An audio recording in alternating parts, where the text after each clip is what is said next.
Hey everybody, welcome back to another edition of 5 Question Friday, where I do my best to answer questions you all have sent in. 5 great questions this week, as always. What we're going to look at, number one, a viewer named Kanan asked if I could recommend a sort of a detailed tax estimator for 2025. And honestly, I didn't think I could find one, but I did, and I like it a lot. We'll look at that. Question 2, Bill wants to know how he can think through, maybe analyze Roth conversions without fancy retirement planning software. So I have a tool to show you for that as well.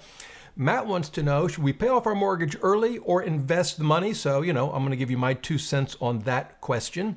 Question 4, Jamie wants to know, are identity theft protection services worth the cost? Again, I'll give you my opinion on that. And then finally, Scott has an interesting question about reinvesting dividends versus spending them in the context of a retirement planner and the assumptions for your rates of return. Does it matter if you're reinvesting the dividends or just spending them? So we'll take a look at that at the end. If you'd like to send in a question, easy to do. Just subscribe to the newsletter. You'll find a link to it below this video. It's free. It goes out every Sunday morning with hopefully what I think are a lot of good articles for you to check out about money, and sometimes it's about science or culture or productivity or whatever it is that catches my attention over the week. And you can just hit reply and ask me your questions. I'd love to hear from you. All right, so let's dive right in. So question 1, let me read it to you. He says, I'm currently looking for a detailed 2025 tax estimator so that I can decide how much Roth conversion I can do. Well, let me show you what I found.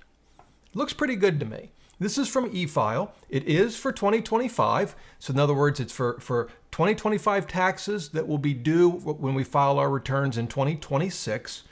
And I've worked through this myself. I didn't have my actual numbers in front of me, but so I kind of guessed. But it's fairly easy to use. And I'll show you some of the details just briefly. So you pick your filing status. I'll just pick married filing jointly. And then you have some questions here. I'll just assume they're no for now. And then some questions about dependents. If yes, then you've got some more questions to answer. And then this is where I want to sort of dive in just a little bit. It's incredibly detailed. It really looks like it's going through the entire 1040 and just including just about everything. They have overtime pay because and tip income you'll see here, because that's relevant given the tax law, recent tax law changes. Of course, it's covering short-term and long-term capital gains, alimony, if you have rental income. And then I think we can skip ahead. No, we can't skip ahead. Let me see if I can just move forward.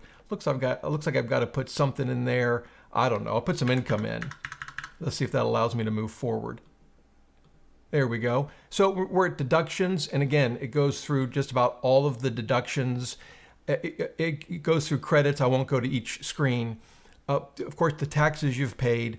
So this is certainly as detailed a tax estimator as I have been able to find. Maybe you've got a better one, and if you do, please let us know. Leave a comment below the video. But this looks really, really good. It's free. It's from eFile, and I will leave a link to this, along with everything else I show you today, below the video. So great question, Kanan. And yeah, I'm going to actually get my numbers, my real numbers, as best as I know them at this point, and put them in that calculator later today, and then, probably cry. Okay, question number 2, as I mentioned, is from Bill about Roth conversions. Here's what he says. He says, here's the deal. I'm 68, and I have been retired for 5 years, so I really don't want or need to use multiple tools as you suggest you use. He's referring to things like Boldin or Projection Lab or maybe Prelana. Which tool do you recommend that will help me figure out Roth rollover strategies? I think he means Roth conversion strategies, and assist with taxes as my window to RMDs, required minimum distributions, showtime as he calls it. I like that, the RMD showtime, is rapidly approaching. Well, the tool, I'll show you a couple. So the tool that I use, and these are one of those tools that he says he doesn't really want or need, but I'll show it to you, is Boldin. Here it is. And this is a demo account, and you can use Boldin in a couple of ways. You can actually, by hand, so to speak, create transfers and Roth conversions manually if you want to, and it will show you the effects of that conversion on your retirement plan. or you can go through what's called an Explorer, and they have a Roth conversion Explorer, and you'd pick the Roth IRA that you're going to use, and let's see, here we go. And here I'll just say, for me, the most important was his tax bracket limits or IRMA limits, depending on your specific circumstance. I don't find the highest estate value approach very, very useful because it doesn't factor in the embedded taxes that I guess your loved ones will owe on a traditional IRA at the end of your lifetime if they inherit it. And so comparing, different estate values where one would be tax-free and one wouldn't, to me is just not very useful. And I'm also, even if they were to fix this, Prelana has an option where you can make an assumption about what those taxes will be. Boldin at the moment doesn't, but frankly, regardless, I don't find that to be the most useful. I find tax brackets, or you might prefer IRMA brackets, depending on your circumstances, to be the most useful. And you can run this multiple times, but you can pick a tax bracket. Is it okay to sort of run out of money? And I'll just let you use the defaults here in terms of a start and stop time, and it will optimize it, bringing you up to that tax bracket, and it gives you the details. So, but to use this, you've got to really put in your entire retirement plan. Everything about your investments, your retirement accounts, your spending, your taxable accounts. So you need to spend some time with the tool. Now, if you don't want to go through all of that, there's another tool that I think is at least worth considering, and it's from Vanguard. They have a Roth conversion calculator. Again, I'll link to all of this. This is a free tool. And what it does, it uses what Vanguard calls the BETR approach, BETR. It's an acronym that just simply means break-even tax rate. And you can see they have an entire article on this. In fact, you can find a link to it right here if you download the user guide. It's this document. It's 12 pages long, so there's a lot going on here under the hood. But basically what you do is you input your current year's taxable income, or I guess an estimate, your filing status. It will determine your federal income tax rate. So for example, if I change this to $500,000, it's going to jump up the tax rate. If you pay state and local taxes, what that rate is. And then at some point in the future, whenever that is for you, when you're going to start pulling money out of, let's say, a traditional retirement account, if you didn't do any conversions, what is your taxable income going to be? And here you might say, well, Rob, I don't really have any idea. And I get it. By the way, a fancy tool like Boldin can't solve this problem for you. I mean, it can do some of the math, but you've got to put all the assumptions in, right? And so, yeah, we're making an assumption depending on how far away it is for you. Now, in Bill's case, he's 68. He says he's got about 5 years, so his RMDs will kick in 73 at age 73. So it's not that much time. He might be able to make a reasonable estimate of what this would be. Your tax filing status, I'll put it to married filing jointly. I think that's what we had up here. And then when we get down here, they want to know, of course, how much you want to convert, and you can obviously test different numbers. In Bill's case, it would be 5 years, so it's not particularly long. Here, you need to think about where you're going to pay the tax from. If you're going to pay it from the traditional IRA itself, then whether or not it turns out to be a good deal depends entirely on your tax brackets, right? It doesn't matter. Time doesn't matter. It doesn't matter if you're taking distributions 5 years from now or 5,000 years from now. Now, in this case, I think I put a big number up here. Let's change it to 100,000. And that gets us back to 22% federal tax rate. The future down here, let's see, is also 22%. So it's the same. And so there's no benefit. You can see here, it's zero. But that's because you paid the taxes basically out of the amount you converted. If you paid it from cash, you have cash in the checking account, you can actually do a little better, right? Because that's going to allow you to keep more money in that Roth because you're paying the tax not from the amount you're converting, but from some money you have in a taxable account. Many of you, though, will say, Rob, I don't have that kind of cash lying around. I'm going to have to sell some investments. And so here, Vanguard wants to know, are these really tax inefficient investments, meaning mutual funds that distribute a lot of capital gains every year, or that have a high dividend yield, or maybe you have a REIT in a taxable account, or I suppose it could be bond funds that are paying 4 or 5%, and you're paying taxes on that every year. That actually can improve potentially your outcome, because you're taking money out of that tax inefficient account and sending it to the IRS to pay for the taxes and keeping more money in the Roth. Or maybe like me, you have low-cost Vanguard index mutual funds. And so pulling money out of this kind of account, it may still be a reasonable approach, but it's not going to help you as much, so to speak. And you can put in here your dividend tax rate, capital gains rates. You need your dividend yield and yield on cash, because that's going to affect the tax analysis. And there you go. So this can be useful and kind of a fun calculator to play with. The one thing I'll say is, you're kind of almost doing it a year at a time, which, you've got to make your conversions a year at a time. So maybe it's not a bad way to go. And you might even use this in conjunction with a tool like Boldin. But at least with Boldin, you can obviously plan out multiple years of conversions, at least from a planning perspective. But yeah, I think the Vanguard tool is quite nice, and something you might give a try and see what you think. All right, thanks for that question, Bill. Question 3. Again, this one comes from Matt. My biggest question right now, he says, do we pay off our mortgage? It's about $450,000 at a 6.5% interest rate, or do we stay in the market? So that's a great question, and one that many folks wrestle with. So here, I'll kind of give you overall several sort of rules of thumb. And here, maybe not completely, but in large part, I agree with Dave Ramsey. Don't tell anyone. Again, for the most part, let me show you Dave's baby steps. Here they are. So his pay off the mortgage early is all the way down here, step 6, right? So before you get there, you're saving an emergency fund, and not just step 1, the $1,000. You're saving 3 to 6 months of expenses for a fully funded emergency fund. I like it. You're paying off all of your debt except the house. Now, generally, I think that's absolutely the right approach. I could imagine exceptions. Maybe you've got a student loan and you're on a program where eventually it'll be forgiven, but you've got to make payments for a certain period of time. I wouldn't pay that off early. But, apart from that kind of situation, I agree with Dave. Yeah, you should probably have all your other debts paid off. I suppose one could say, well, what about a 0% credit card? But that's going to end, and then you've got to think through, will I be able to transfer it to another card to keep the 0%? Or maybe will I be able to pay it off?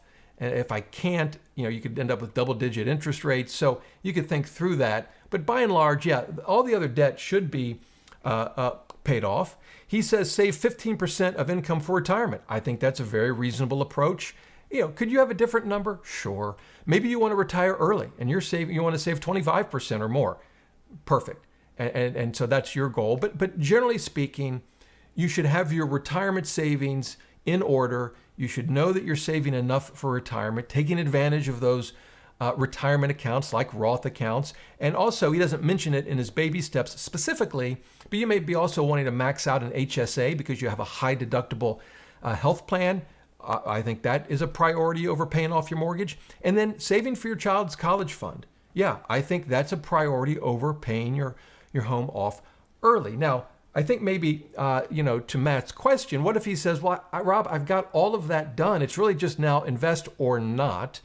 I think my view is when you get around 6% or higher, I tend to lean towards paying off the mortgage. And the reason is it's in this case, 6.5%. It's a guaranteed return. You're going to save that 6.5% interest guaranteed.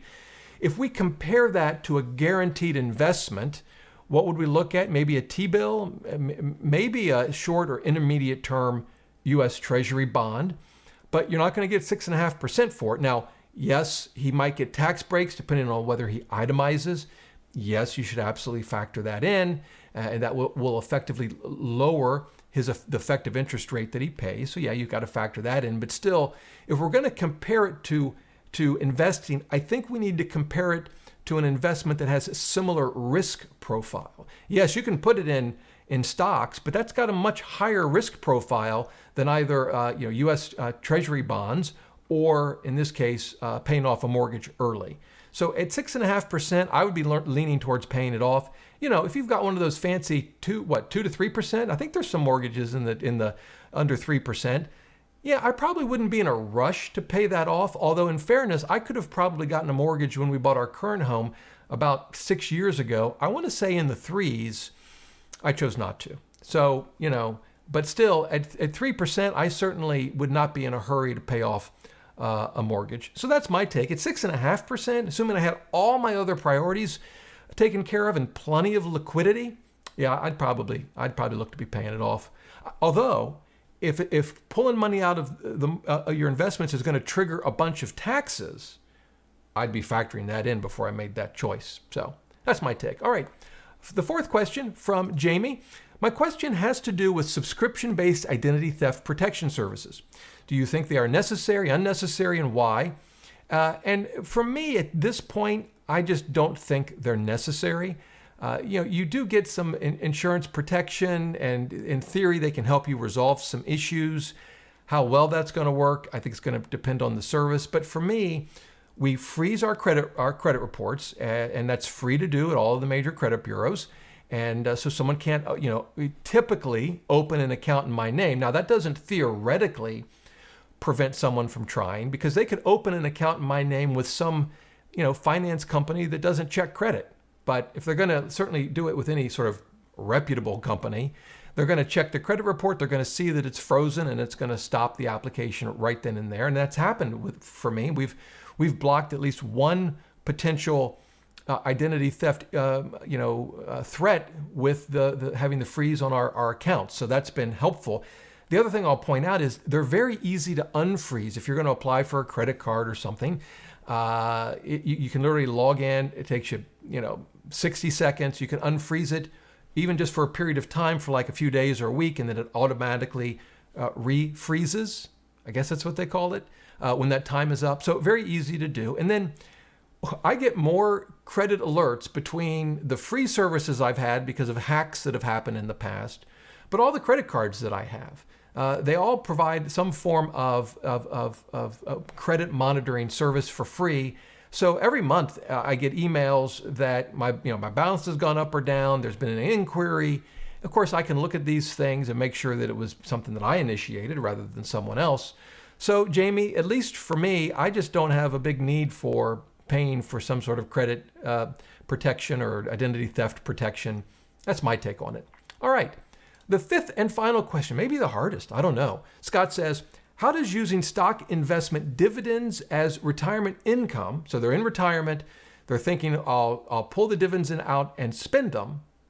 How does that compare to reinvesting the dividends, impact estimations for rate of return when using retirement planners such as Boldin? So here we need to understand something. When he says reinvesting the dividends versus spending them, I'm going to assume that whether he reinvests the dividends or spends them, he's got to spend that money somewhere. So in other words, if he reinvests the dividends, he's taking the money out somewhere else, right? Let's just say it's, I don't know, $20,000 in dividends each year. He can have them sent automatically to a cash account and then spend them, right? Or he can reinvest them, and then as he needs that $20,000 throughout the year, just, I guess, sell shares to generate that $20,000. Obviously, if you're either spending the $20,000 or not spending the $20,000, then that's going to have a big difference in your plan. But I don't think that's what Scott means. And here, I don't think it matters at all. And let me just show you why. We'll pop over to Boldin for a second. So first of all, if we're in a retirement account, and I'll show you one, we'll go to accounts. Here they all are. 401k, perfect. Actually, let me show you a brokerage account first. Here's a brokerage account. So this is a regular taxable account, and you've got your balance. It's treated as taxable gains. Doesn't have to be. If you had all bonds in there, you might put ordinary income, but capital gains, you have your cost basis. Here you set your return, and you can customize it to whatever you want, but this is set to 8.8%. And then you put your dividend yield. And if you look at the explanation, that 2% is basically telling Boldin, of my 8.8% return, 2% comes from dividends. Now, why should Boldin care about that? Boldin cares about it because, as we all know, dividends in a taxable account generate taxable income. And so Boldin has to account for that with taxes, right? And if we change this dividend yield, we would see, depending on how the account's set up, it may or may not change your actual tax liability. But let's, you can't raise this above the rate of return for a pessimistic scenario. So let's see if I can get to, I should be able to get to 7.5. Let's see if it'll let me. Maybe. I guess it will. And I don't know if you noticed it, but the tax numbers changed, right? Because we got a lot in dividends coming in, and that's increasing our taxes. So that's what's going on here and why it matters. So in that sense, but now notice, Boldin hasn't asked us what we're doing with this amount. It hasn't said, well, wait a minute, Rob, are you spending it or are you reinvesting it? Because for Boldin, they don't care in terms of taxes. It's taxed either way. And for Boldin, and this would be true for all retirement planners that I've ever used, when it comes to what you're spending, it's in a different part of the program. It's not tied to the dividend yield at all, right? It's over here in expenses. This is what we're expending in this demo account, right? Now, if we go back to accounts and we look at a retirement account like a 401k, you'll notice we'll go back to the 1025. Here it is. And our dividends, where do we put our dividends? Nowhere, because Boldin doesn't care, right? Because in a retirement account, dividends aren't taxed. You get taxed when you pull money out of the account, but not just because a mutual fund or whatever issues a dividend. And so, so for retirement planning purposes, whether you reinvest the dividend and then pull money out by, I guess, selling shares, or just let the dividend go right to your checking account or some cash account and then spending it, it doesn't really matter. From a planning perspective, and with tools like Boldin, they need to know what the dividend is if it's in a taxable account so they can properly account for it from a tax perspective. But in terms of your overall spending plan and how it affects your plan, that's going to come from the expenses that you list and the withdrawal order, right? So let me just show you that real quick. I mentioned the expenses, right? But you can also determine which accounts you're going to spend from first. So when Boldin pulls money out of an account because you're going to spend, in this case, $10,000 a month, that seems like a lot. In any event, it needs to know, well, which accounts are you going to spend that from? And so you go to money flows and you have withdrawal strategy. And you could pick, you've got different ways to do it. Whoops, sorry, that's actually the wrong one. It's withdrawal order.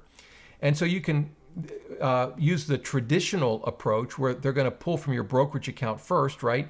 But you can customize this if you want and edit the order.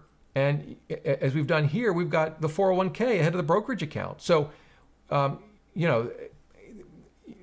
point is that the reinvesting question versus spending the dividends, it really doesn't matter. It matters from a tax perspective, including this withdrawal order matters from a tax perspective. Matters quite a lot.